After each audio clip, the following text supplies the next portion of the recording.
Hello. The news media are at the centre of our attention this week, with the government preparing a survey of public attitudes towards BBC News ahead of charter renewal. The results are expected in April. And last week we also learnt that Sky News is shifting resources away from its traditional linear channel towards premium paid content. And Alex Mann, the chief executive of Channel 4, is calling for social media platforms operating in the UK to be forced or incentivised to promote content from trusted sources to avoid an American news swamp. And if we're talking about an American news swamp, there's one figure who continues to dominate it: Donald Trump. His pronouncements still shape headlines daily. And just over a week ago, one in particular sparked global outrage: his suggestion that Gaza's population should be moved to Jordan and Egypt. The journalist who elicited that information, Rob Crilly, Chief US Political Correspondent of the Daily Mail, joins me now to discuss what it's like covering Donald Trump. Rob Crilly, welcome to the podcast. In the job that you now occupy, you must feel you've hit the jackpot. I mean, is there anywhere in the world producing as many stories so quickly as Trump's White House? No. It's been an extraordinary couple of weeks already, and you can just see the traffic to our website going off the charts. Every time Trump says or does something, we get an incredible number of hits. So there's no better place to be as a news reporter right now, yeah. What's difficult for the rest of us to understand is how much Trump speaks off the cuff, or it's all deliberate. I mean, you were part of an extraordinary event, weren't you, about a week ago when you were one of 12 journalists in the presidential pool on Air Force One. And I think there'd been some sort of official briefing, which is after a meeting which had told you very little. And then what happened? Well, yes, that's it. We were on Air Force One on Saturday afternoon. Forgive me if I lose track of days. It's been that sort of couple of weeks. And we'd had what they call the readout from the White House about a phone call Trump had had with King Abdullah II of Jordan. And it told us nothing. The king had congratulated Trump on his inauguration and so on. And that about 3 paragraphs, and that was it. So we were flying on Air Force One from Nevada to Miami. And suddenly we get word, we're sitting at the back of the plane in the press cabin. Suddenly we get word that Trump is going to come back and speak to us. We call this a gaggle. He comes back and he simply just takes whatever questions you want to throw at him. So he comes back and he gives us a couple of minutes about what a great day he's had. He's given a speech. Everything is going well. A couple of little policy details he wants to give us. And then he says, okay, so any questions? And we run through a few bits and pieces news of the day. And then I wanted to know more about this phone call. It was a very bland, anodyne statement. And I just said, tell us more about your call with King Abdullah. So Trump says, well, I've known this guy a long time. We're good friends. He's a good man. And we had a nice chat. And I said, okay, yeah, but what did you talk about? And then Trump started to say he'd thanked the king for his work in Jordan, housing hundreds of thousands of refugees from Gaza and the Palestinian territory over the years. And, perhaps King Abdullah could take some more. And I said, well, what are you talking about here? And Trump said, well, he then starts to talk about Gaza being literally a demolition zone.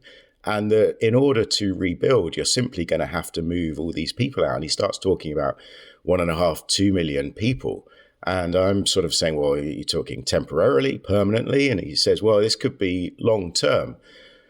So suddenly, in the space of a couple of minutes and 4 questions, he's given us a huge insight into what he thinks of the Middle East, his ideas for how the region can move forward. And really, we had no idea he was going to start talking about it. And off the cuff, he's really upended US policy and the region in general. He was saying he was also going to talk to Egypt and see if they could take in refugees from Gaza as well. If you're in the State Department, you would be, in the past anyway, throwing up your hands in horror about it.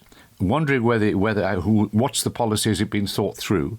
You'll know there are racist members of the Israeli cabinet who want to clear Gaza entirely of any Palestinians and for Israelis to take that over. I say racists because They've been, in the court in Israel, actually, about a few months ago. They were called racist. So it's an extraordinary powder keg. What's impossible for us to understand here is whether this is a carefully worked out policy of Trump, or it's just part of this idea that if you dismantle everything, something better will come forward. What do you think it is? Yeah, I mean, it's when you look at domestic policy, he does seem to be instinctively in tune with American voters. It's extraordinary, say, on the question of immigration, how the rest of America is caught up. Even Democrats you talk about now appear to support a broader deportation effort. Maybe not as draconian or involving the military. There will be some limits. But he got ahead of the American people and they've gradually caught up. When it comes to foreign policy, I think it's a lot harder. I mean, there are some things you can point to. He was and is a property developer. So he sees so much of the Middle East as one huge opportunity for development. He's mused about the climate in Gaza, its location on the Mediterranean, and how perfect it would be for tourism. What, Trump Towers in Gaza? I mean, I think it's something he thinks about. He thinks about land deals, and it's all transactional when it comes to him. Now, I imagine there are people at the State Department who are thinking long and hard about the next steps. I mean, Netanyahu's just arrived here last night as they start to talk about the next phase of a Hamas-Israel deal. Trump comes at this at 1,000,000 miles an hour, and he expects everybody else to catch up. You can look at Trump 1.0, and you can look at the Abraham Accords, the way he sought to normalize relations between Arab states and Israel. A lot of that was ridiculed at the start, yet somehow they're broadly still in place. They're not perfect by a long way, but somehow particularly in a place like the Middle East, I tend to think people get stuck into ways of thinking, and sometimes it's no bad thing to shake things up. Now, relocating people from Gaza, as you outlined, is massively politically problematic. People in Gaza don't want to leave because they think they'll never get back. And there's probably a good argument to think that could be the case. And certainly Jordan and Egypt, the two countries Trump is talking to, are very reluctant to take more refugees with all the strains and the problems that brings. But does he mean it's, like threatening tariffs all the way around and can I buy Greenland and all of that stuff? Is this all negotiation? We used to be told before his success at the presidential election, watch what he does, not what he says. But he's doing an awful lot of what he has said. Yeah. And it's difficult to know whether he is simply using this American power in, as you mentioned, a transactional sense, threatening things in order to get a better deal, or whether his view is, well, I might get a better deal, but if I don't, I'll go ahead with what I've said I'll do. Is there any way of knowing what he thinks? I mean, the other part of that, we're always told, take him seriously, but not literally. And in fact, to a certain extent, I think you have to take him literally now in a way we perhaps didn't before. I think one of the problems he had first time around is he didn't expect to win the election. He had a team around him that was rather thrust upon him and acted to sort of limit what he could do. I was talking to one of his advisors last week who said, the difference is last time around he was surrounded by people telling him why he couldn't do things. Now he's surrounded by people who are telling him how he can do things. So I think he's empowered in a way he wasn't before. And this is absolutely about making good on those election promises. Do you think he's changed? Because you've talked about the power situation around him changed, but you've been following him since, 2015? You knew him then. You were at his campaign launch in 2015. So, for the last 10 years, you watched this man. Has he changed, or is it, as you just suggested, the fact that he is now knows what it's like to be president, has the people he wants in power, therefore can enact? He doesn't have to fight against people who really don't want to implement his policies. Yeah, I think two things. One is that point that this team around him went through election defeat 4 years ago. They're tightly knit. And above all, they're absolutely loyal to Trump. So that's one point. But also, I think the assassination attempt, he really cheated death by a matter of millimeters in the summer last July when the bullet nicked his ear. And I think he's come back at this with a real sense that he's been put here for a purpose and he's not going to hang around. The other thing is, in some ways, this whole presidency is a lame duck. He's not running for re-election. He's got maybe 2 years. We'll get into the midterms, and he's likely to lose control of the House, possibly the Senate, in the way that these midterms tend to do. So he's really in a hurry. So if he spots an opportunity in the Middle East, he's going to go at it at 1,000,000 miles per hour. And he's running up now against powers there that simply don't want to budge. But we've seen with the tariffs over the weekend, he's got some levers now that he thinks he can use to get his own way. And it's been extraordinary watching it. I mean, there was no attempt at negotiation with say, Canada or Mexico before he imposed 25% tariffs this weekend. I think they go into force tomorrow. There are phone calls expected today. He's not interested in negotiating. He is purely now throwing his weight around and seeing what he can get done as quickly as possible. How difficult is it reporting him? Because this man is a liar, is a bully, is a number of other things. He may be an absolutely brilliant politician, but as a human being, he's got a lot to be desired. Your editor will want you to be on the plane every time there's a flight. You can't afford to fall out with him in any way. We remember how he treated famously John Sopel, obviously took against him in 2017. So you have to keep in with him, don't you? Do you find that difficult? Keeping in with him actually is not as hard as it is keeping in with his advisors. He grew up in the rough and tumble world of New York tabloids. So in fact, he likes to get pushed around a bit because he enjoys the fight and he'll come back at you. And as long as he's in the headlines, I don't think he always cares that it's negative. The people around him get much more sensitive. I'll give you one little example. I flew on Trump Force One, his private jet, a couple of years ago. And I was allowed on a little early to take some photos and get a little tour and write a piece about how it had been refurbished. And it was a campaign weapon now. And one of the things I wrote was that how he very much enjoyed traveling as if he was still the president. He had his own jet. He had his own people around him. But one of the differences was he had to wait for a takeoff slot. And that meant he could sit on the tarmac for 15 minutes before taking off, which doesn't happen if you're on Air Force One. So I got a call from one of his top advisors. Hey, Rob, love the story. We want to print it out and give it to him. But could you just delete the line about him having to wait on the tarmac for 15 minutes? It was a little inconsequential line 3/4 of the way down the story. So people around him get concerned. I think Trump enjoys taking on people who ask tough questions. I think you can afford to push him. For example, another example, on Air Force One this past weekend, he comes back and talks to us and says, okay, any questions? And some of my newer pooled colleagues who hadn't done this before asked some very softball questions about what's it like to be back on Air Force One. And you could see him looking around at our little group of journalists thinking, hey, come on, what is this? I'm the commander in chief. Give me your best shot. So I think he likes some of that rough and tumble. And if he takes against you, that's part of the job. But I think actually he enjoys it. The problem is, of course, he lies and uses statistics in very strange ways. And just as you're about, if you like, to get hold, try and examine that, he throws you another story. Yeah. I think that he's offering so many stories that lots of these allegations that he makes are never and can't be followed up, either because there aren't sufficient journalistic resources or because he just offered them another wonderful story that is irresistible.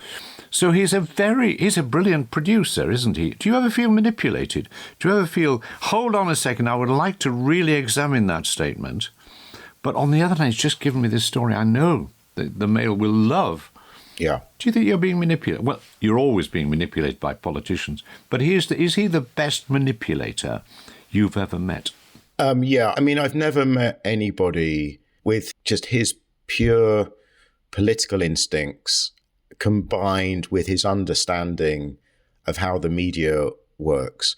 I mean, in some ways, this is a Steve Bannon strategy. He was his strategist the first time around, and they fell out very quickly. But Steve Bannon was sort of the populist, economic nationalist heart of the Trump movement. and still is to a certain extent with his podcast and radio show. And his expression is flood the zone. And he talks about doing it to keep your opponents off kilter. So the Democrats never know which line to attack.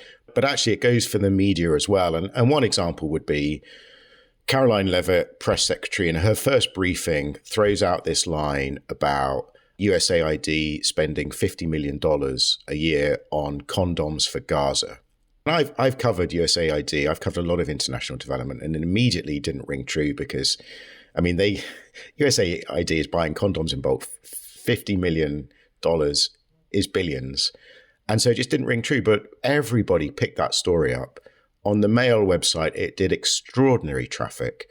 And it wasn't really until the next day that some news organizations were able to fact check it. But by then, we've all moved on. And it was not true. It was not true. We're talking on Monday morning your time, and overnight, I think Elon Musk appears to have closed down USAID. Yeah, I mean, they've obviously had it in their sights. And funnily enough, it was one of the first executive orders Trump signed was to halt USAID spending. And the Trump people actually gave me the exclusive on that. They went around news organizations giving details of several different executive orders. So we were ready with our stories on Inauguration Day. And again, they came to me sort of late in the day. I didn't have much time to prepare it. One of the first questions I asked was from the British experience. We had DFID brought under the control of the Foreign Office, subsumed within that. And one of the questions I asked, well, is the ultimate plan to shut down USAID or bring it under the State Department? And they didn't give me an answer. They didn't. I suspect the people I was talking to didn't know. But if I'd had a week to dig into that, I probably could have got there. But they're coming at you late. They're giving you everything on their terms. And it's a very slick operation now. All the leaks and the mistakes and the missteps of the first administration, for the time being, there's just this avalanche of news, and all you can do is really keep up. And in the past, I mean, if there was a, press conference, I suppose the traditional media would have been in the front row. They might have gone to the New York Times, Washington Post, or whatever. But they've got a different policy now, haven't they? How are they trying to disseminate information? How do they treat the legacy media? The legacy media, yeah. Well, look, first of all, they talked up much more radical plans. So you got to understand the briefing room at the White House is small. There are 49 seats. The Daily Mail has one of those in the fourth row. The front row is mostly TV networks. The big wires, news agencies there, Reuters and the AP. And then the next row back is the New York Times, the Washington Post, NPR, some of those legacy media types. Now, after winning the election, the Trump people started to talk about completely reorganizing the room, moving all those legacy media organizations to the back and allowing in the podcasters, the bloggers, the right-wing meme creators, who have somebody like Benny Johnson, who has massive amounts of traffic, essentially by pumping out pro-Trump propaganda on Twitter and other social media. Get somebody like him in the front row. Now, the thing is that the briefing room itself is under the control of the White House Correspondents Association. So the journalists themselves control that seating. So actually, short of moving to a different room, having the briefing somewhere else, there was nothing they could really do. But what they found is there are 4 seats down the side, and those are controlled by the White House. And normally you would have government officials sitting in those. So what they've done is they've kept those 4 seats, and every briefing now, they'll allow in maybe 2 of these. They've called it new media, but I think what they really mean is new and conservative slanted. So there was a podcaster in the other day. There was somebody from Breitbart, the far right news site, although they balanced it out, to be fair, with somebody from Axios, which is actually quite an establishment. It's a fairly new website, about 6 years old, but a bit more centrist, a bit more establishment. So, I mean, it's quite clear what they're trying to do. And in some ways you can sort of understand it, because people are now consuming their news in all these different ways. And I might be a bit critical of the White House Correspondents Association, of which I'm a member, and say it has been a little bit slow to react to these different news sites. I mean, I'm a big NPR listener, the closest thing the US has to the BBC, but its audience is tiny. Yet they have a seat in the second row, and they will often get called on for a question. Whereas someone like our news site, which is the 10th biggest news site in the US, far, far bigger than NPR, is in the fourth row and gets called on much less. So I think we as journalists have been slow to get ahead of Trump on all of this. But at the same time, it's when you listen to some of the questions being asked by some of the new people in the room, wouldn't you agree that the president is the greatest in the past? It's difficult to take. Oh yes, yeah. You must cringe, but they won't cringe. The other thing is that much debate over here. In the last week we had we had a drama about the long form interview done between Brian Walden and Mrs. Thatcher, and a lot of people saying, we don't do those anymore. Well, Trump is prepared to go and be interviewed for an hour, but he doesn't. Of course, he chooses people he wishes to talk to, and probably won't, not just not ask him difficult questions, but won't interrupt him. I was struck the other day when somebody was trying to say, well, we've only got 2 or 3 minutes left. Could we talk about, I think, the economy? And he said, no, I don't want to talk about that. So he's got a complete mastery at the moment of the interview form. As anybody, can you see anybody really doing a challenging, long interview with him, which will get anywhere? It's very hard. I mean, I interviewed him twice on the campaign trail.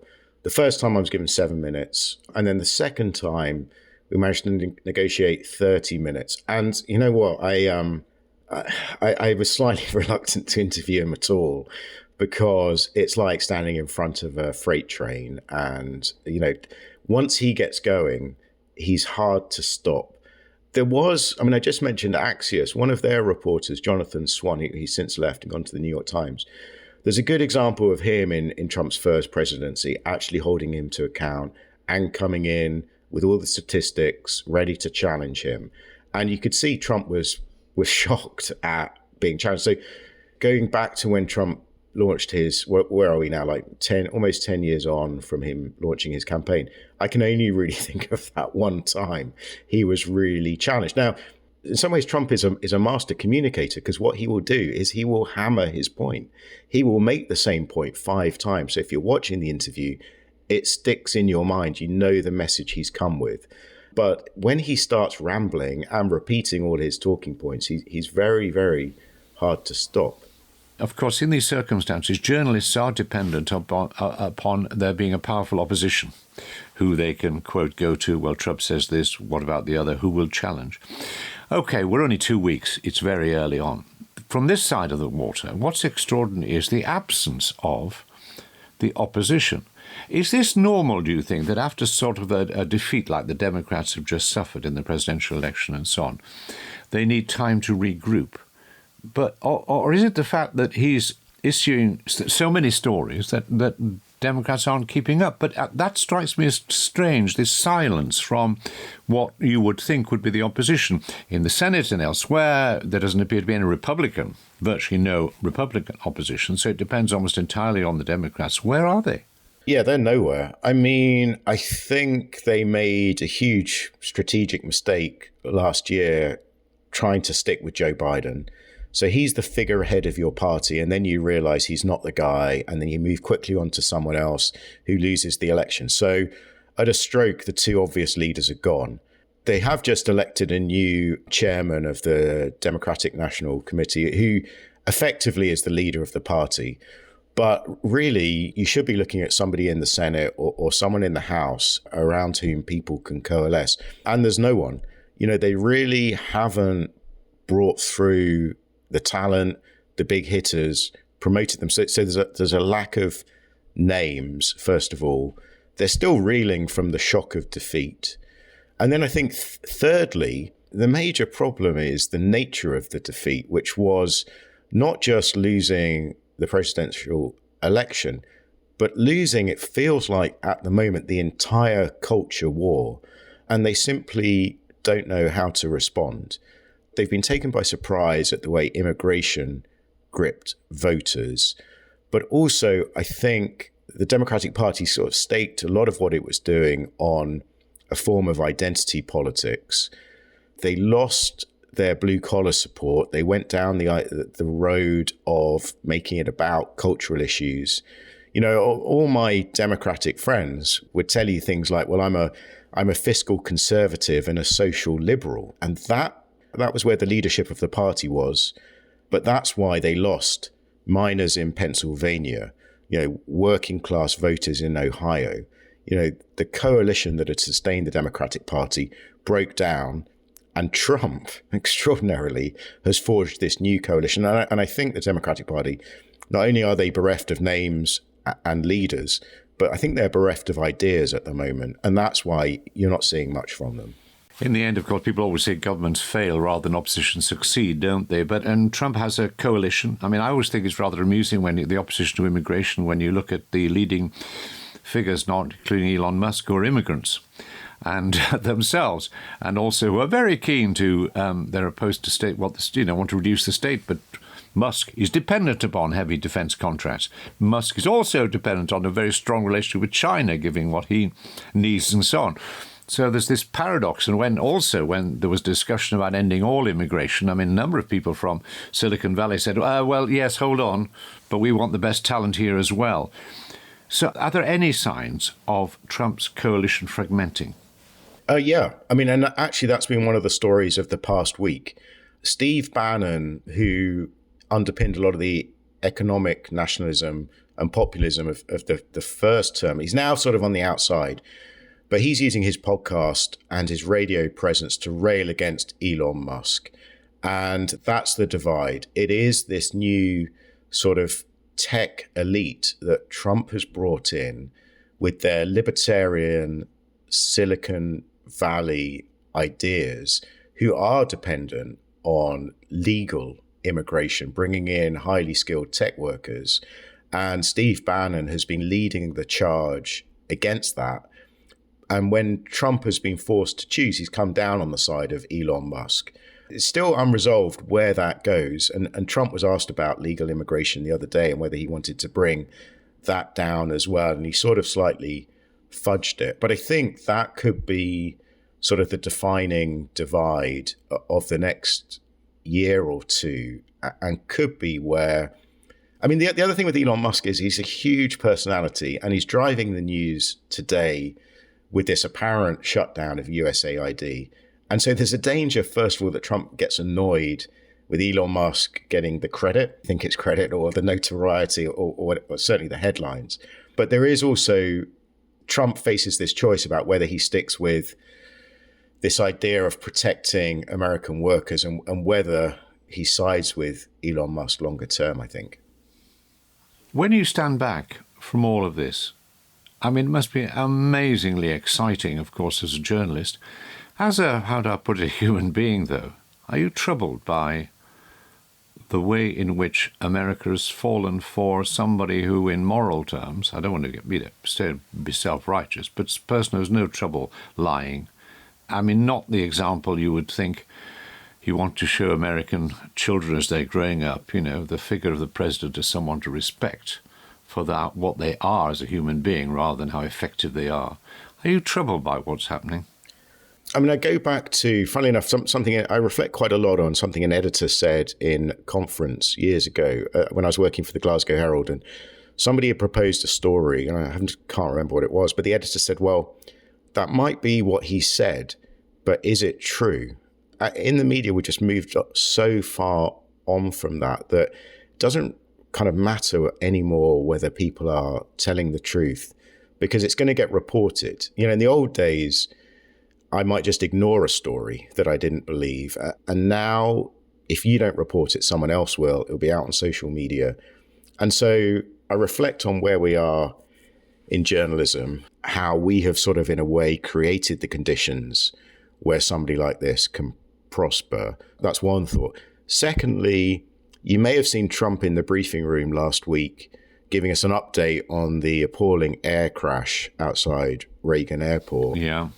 Where he went from a somber moment to then using it to make political points against his opponent.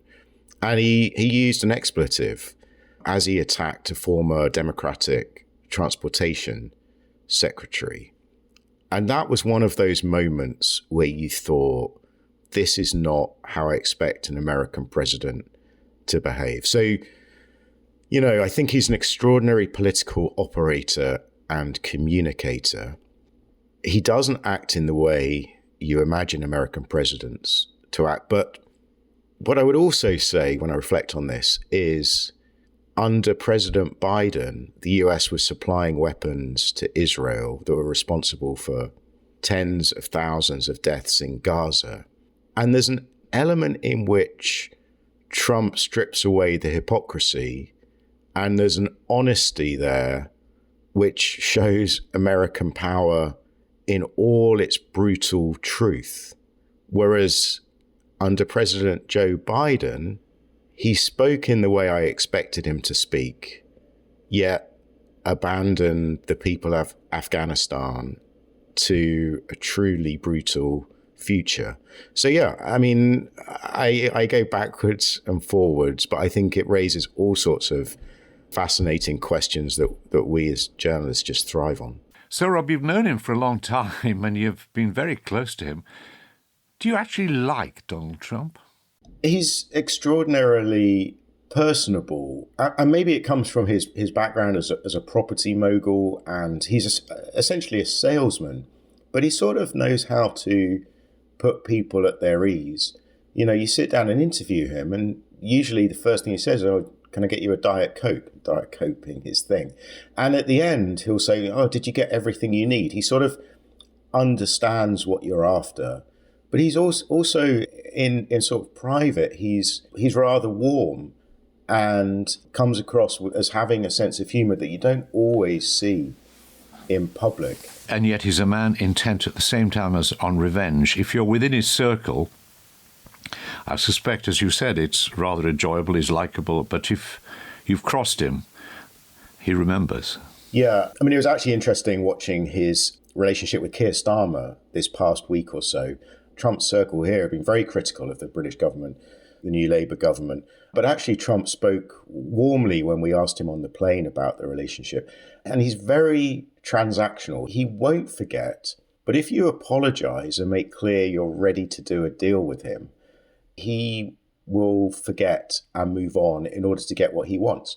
Now, we've seen some extraordinary firings these past few weeks. Anybody who was involved in investigating him after January the 6th has been fired by the Justice Department. And in fact, we ran a poll a year or so ago asking voters in America what they expected from a second Trump term. And and it was a free form, you could answer with anything. And the one word that dominated our word cloud of results was revenge. And that's clearly what a lot of this presidency is about. It's about settling scores. Well, presumably it won't be too long. You're on the plane again with Trump. And another story, perhaps you haven't even the faintest idea what it will be delivered. Yeah, I mean, at the moment, the White House is very disorganized. So normally they would give us some heads up about what's going on for the rest of the week. But at the moment, we have no idea. So it could be anything. And you know what? He wakes up in the morning in a particular mood and the news can go in one direction or the other. It's going to be tariffs this week. But who knows what comes next? I certainly don't have the faintest idea. That's refreshingly honest of you, Rob. Thank you very much indeed for talking to us. You certainly know a great deal more than we do about the White House. Thank you so much. It was a real pleasure. Thank you. Our thanks to Rob Crilly, Chief US Political Correspondent of the Daily Mail. And if you've been enjoying this podcast, please do support us. It will cost you less than a cup of coffee a month. You can do this either by a one-off payment on our crowdfunding page or regularly by signing up to patreon.com/BeebWatch for £1.99 per month. That's about 50p a podcast.